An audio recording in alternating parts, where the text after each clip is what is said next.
3 30-minute races. The overall points combined, the grant of Prodigy Pass. The ticket to being one step closer to your dreams. Max Muir in VR looks off to the left, and the pressure comes immediately from Oriello. Beloso Sanchez has gone at the Sebring International Raceway as we go racing in the Radical SR8 Cup finals. Too wide behind, and there's contact, often into the grass, but not into the tyre wall. Crazy stuff as they all survive, but it releases the chaos further behind, Josh Purwine included.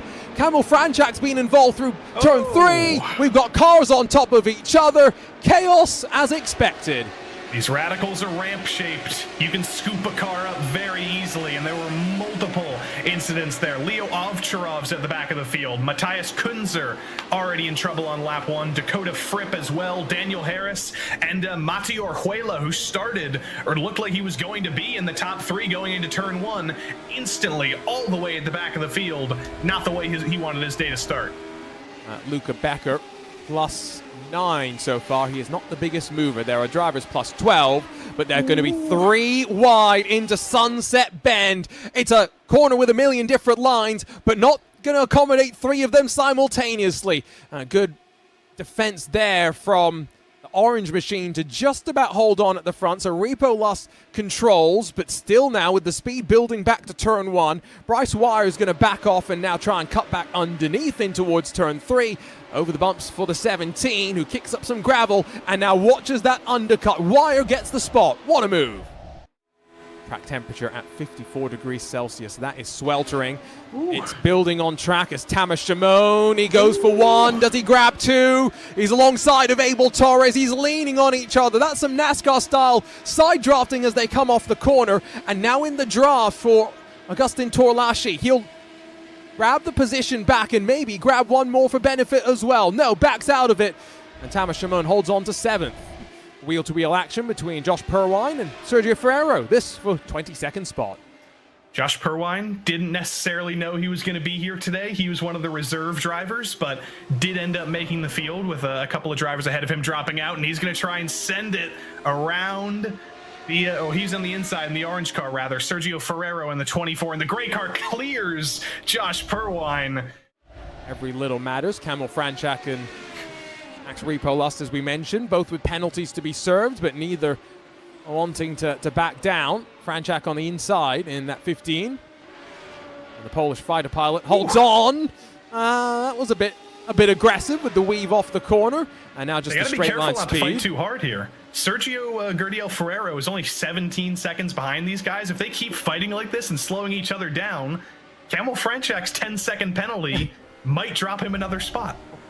Down the Elman Straight, front of the field, fastest lap from Jaden Munoz. He has responded to the limited time remaining with 2 laps left to go. James Barry gets forced out wide. This is in the fight for 13th position, but there's 3 cars within 1.5 seconds at the front of the field, and Max Muir still has not pulled the trigger. James Barry, one of the many drivers racing in VR. Kit Bolovsky does leave him a car length. Very respectful racing for both of these guys, but Kit much later on the brakes into turn 3. Side by side for the lead. But side by side for the lead incoming. Yeah, Max Muir has decided to pull the trigger. He went for it, and now onto the penultimate lap of the race, Joey. There is no waiting. There's only a couple of points up for grabs between first and second. It's 4 points the difference. The last thing they'll want to do is come to blows. Long way around for Muir, but never going to happen. And Max Muir is now being joined by Jaden Munoz in this fight at the front of the field. Look to the inside. Can he get it done? The American leans on the Spaniard. Contact between the two. Beloso Sanchez holds on. And now, still in the lead, white flag in hand. This will come down to the wire. Sanchez covers the inside, leaves the downforce assisted move from Muir the long way around, but Jaden Munoz is closing, and cue the Jaws music. The fastest car on track is there and ready to pounce. 30 minutes of racing, 1 braking zone. It comes down to this. Jaden Munoz has given it his all, but now he watches as our camera car, Alejandro Sanchez, through the final corner, holds on in race 1 of the Radical SR8 Cup Finals here on iRacing. fighter pilot Kamil Franchak watches now as Max Muir's going to charge to the inside, and we're racing. A crash behind. It's Julian Swanson that's gone around, and there's going to be chaos. Repo lost. Abel Torres as well.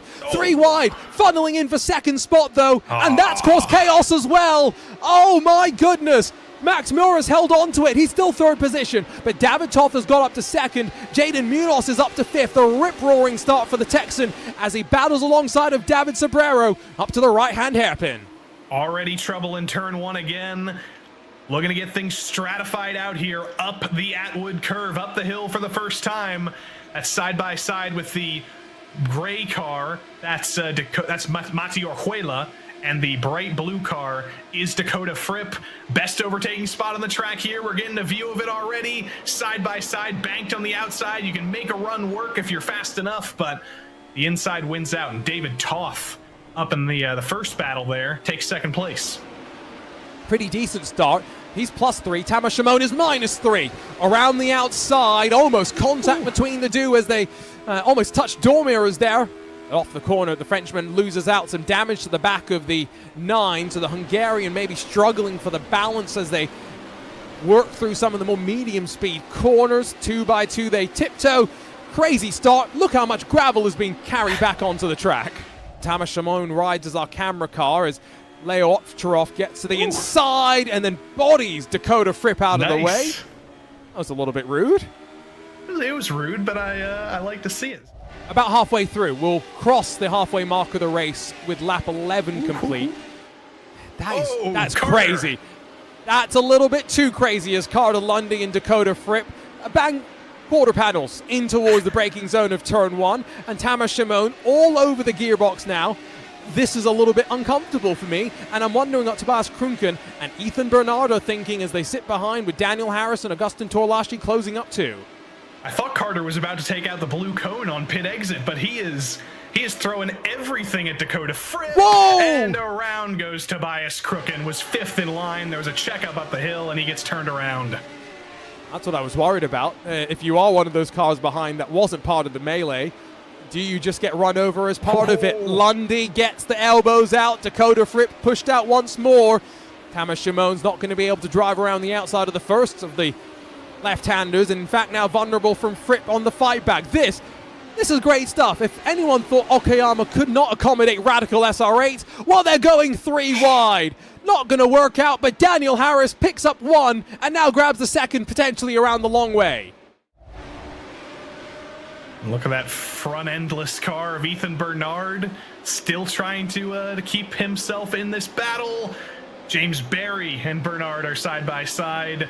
And Barry, he was going to hold ahead of Ethan Bernard, but Bernard, with even with no straight line speed, he's still got the downforce, he's still got the mid-corner speed, and he's able to fight back. That was very well done from Bernard, and the checkup, the aftershocks behind him are felt all the way back to Kit Bilovsky and Sergio Ferrero for last in this train. For 80-90% of the lap at VIR. It's just the S's which you can't. Max Muir shoves it up the inside, and while the rear end steps around on him, he saves it. David Toth will reinsert himself to second position though. David Sobrero's made this a 3-car choo-choo train for second. Beloso Sanchez now almost 2 seconds clear at the front of the field. Hello, David Sobrero. We haven't seen you much today.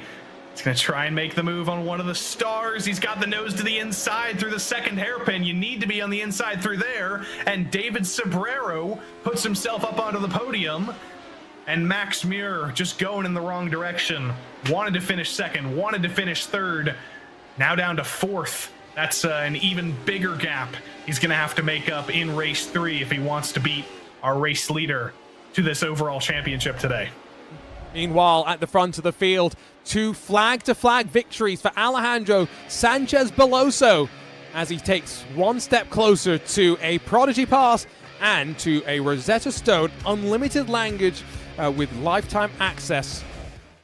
Keeping yourself ready. Beloso Sanchez held the field, and a bunch of angry bulls stormed down to turn 1. 3 wide for second, and Max Muir's been swarmed already, eaten up by David Toth, and maybe by David Sobrero as well. They try and stuff 4 cars in, but that was never going to work through the long right-hander.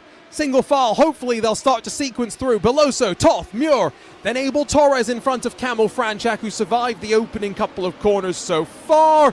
And I can't quite believe I'm going to say this. We've got 30 machines funneling through into the S's for the first time of asking. As Jaden Munoz, has he blown an engine? Look at the smoke up in front. Oh no. Oh, Jaden. Bad shift most likely, and he pulls off into the grass.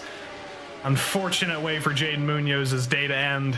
Great start at Sebring on the podium, but nope, it ends in a puff of smoke. He's not giving up. He's actually going to come back to the pits, but he was just pulling off to let everybody by. I will say David Sobrero made his move on Abel Torres by getting to the inside at Oak Tree Corner. You can make it happen in the line. Is Max Muir going to be able to stick around the outside? He's going to try, a bit more confident this time. Bleeds back into the line, though. This is nervy stuff. He's testing. He's pushing the limits of what's possible here. He's got to find a way to the inside. I don't know if that's going to require maybe putting two wheels in the grass down the back straight, but he needs to find a way to the inside into turn 14, or else he's just going to keep getting shoved out wide. Can he dive into the inside to turn 1? This is the closest he's been. He had the opportunity, but he wasn't late enough on the brakes. I think Alex Beloso realized that Mir wasn't close enough to make that move work, but I think he misjudged it a little bit. There was an opportunity. It just would have required the latest braking that Max Mir has ever done into turn 1. They will go down through Hogpen, wheel to wheel, but here comes David Toth as well. Cannot afford to sit back. This is the steamroller train momentum that I was talking about. Beloso's lost one. New race leader for the first time today, and the choo-choo train's pulling up to the back of Beloso and looking the long way around to turn number 1. It's going to be tough to do it around the outside in turn 1, but if Toth can do that, he's on the inside for the next corner. Camel Franchak to the inside into turn 1. I don't think Beloso wants to see him there. That's not a good driver, judging by how the rest of the races today have gone to have the inside of you. But Toth does get by Beloso. He's now down to third. Haven't seen many moves at 1 for a bit. At the front of the field. Oh. And here it comes. The Hungarian left the door, sticks his nose through. The American now down to second. He's still alongside, but not quite there as he slots back into line. Sobrero's eagerly trying to get to the inside through all of this, and so once more it's a 12-car train, first through 12th, split by 3 seconds. Who would have thought that at America's Motorsports Resort? And try and repay the favor into Oak Tree. Toth has had a great run, and he's not going to catch Toth. Sobrero gets by Mir as well. Disastrous that he left the door open into turn 1, and now he's going to lose the spot to Sanchez Beloso as well. This is disaster. This is worst case scenario for Max Muir. Although maybe for David Toth, it might work out if Muir and Beloso come to blows. Up through the roller coaster, the blind right-hand crest. They touch once again, and neither one backing down. Through Hogpen, it's going to be Muir left on the outside. Beloso, Sanchez, his Prodigy Pass hopes in the line. He touches Max Muir off through Hogpen, and race control will intervene. What will the decision be? Sobrero is also mathematically in this technically, but he needs Toth to finish 2 spots behind him. If Sobrero wins, Toth finishes 3rd and Beloso finishes 9th. Sobrero could also win this Prodigy Pass, but it is getting exceptionally more difficult with every second for those realities to start to seem real. Beloso's actually pulled a 1.5-second gap now over 4th place, so he's starting to extend that gap a little bit. Even if he does get a 5-second penalty, it might not be over if 4th and 5th keep fighting. Looks to the inside, and David Toth forced off the track. Alex Beloso back up to 2nd. Weaving back and forth once again like they're a snake in Indianapolis during the month of May. David Sobrero closes the door. That was a bit reactive if you ask me, but they'll get away with it. For the final time, into the roller coaster section. In the iRacing Radical SR8 Cup Finals, Beloso bleeds out of it. He knows he can't afford to fight too hard. Sobrero's going to win it with David Toth in tow. But the question will be, what will race control have to say? Because at least right now, out of the final couple of corners, Alex Beloso Sanchez will cross the line thinking he has won a Prodigy Pass. David Sobrero wins the race, but who knows who's headed to Prodigy Week later on. We just know it won't be Sobrero. He's got the race win, but there's no way he wins this overall because he only beat Toth by 4 points. He had a 5-point gap back to him. It's all down to race control now. We got to go to VAR. For our team behind the scene, Joey Tebben, Arjuna Kankipati, signing off with Alejandro Sanchez Beloso, the winner of a Prodigy Pass.